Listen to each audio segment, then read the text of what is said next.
There is a strange kind of person you will meet in life. You tell them an idea, and before you even finish explaining it, they already say no.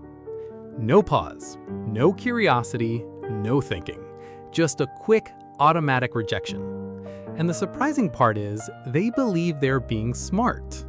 They think they're saving time. They think they're being careful. They think they are decisive people. But psychology tells a different story.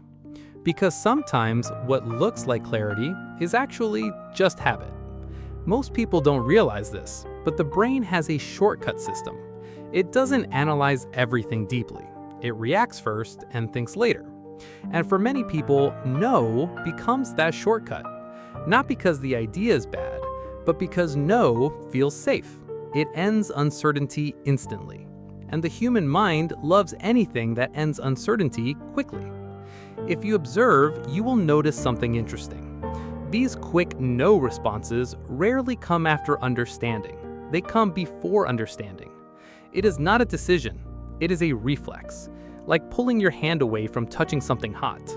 But the problem is, not everything unfamiliar is dangerous. Some things are just new.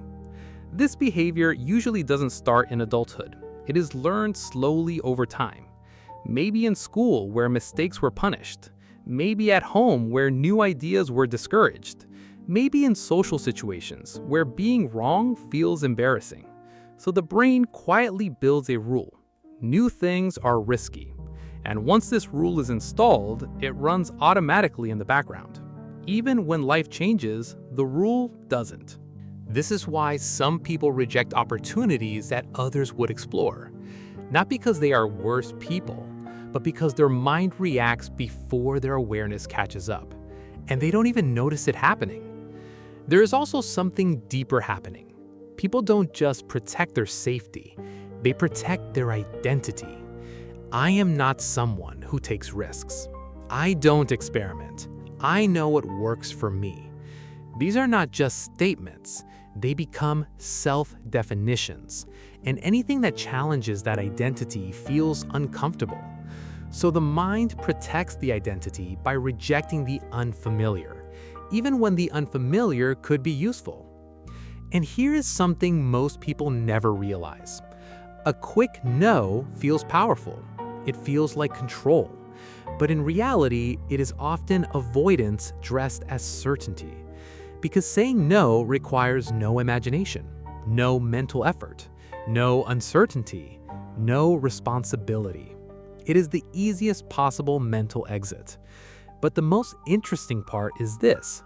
The no usually happens first, and the reasoning comes later. If you ask someone why they rejected something, they will explain it clearly. They will sound logical, rational, confident. But in reality, the decision was already made emotionally. The logic is just added afterward.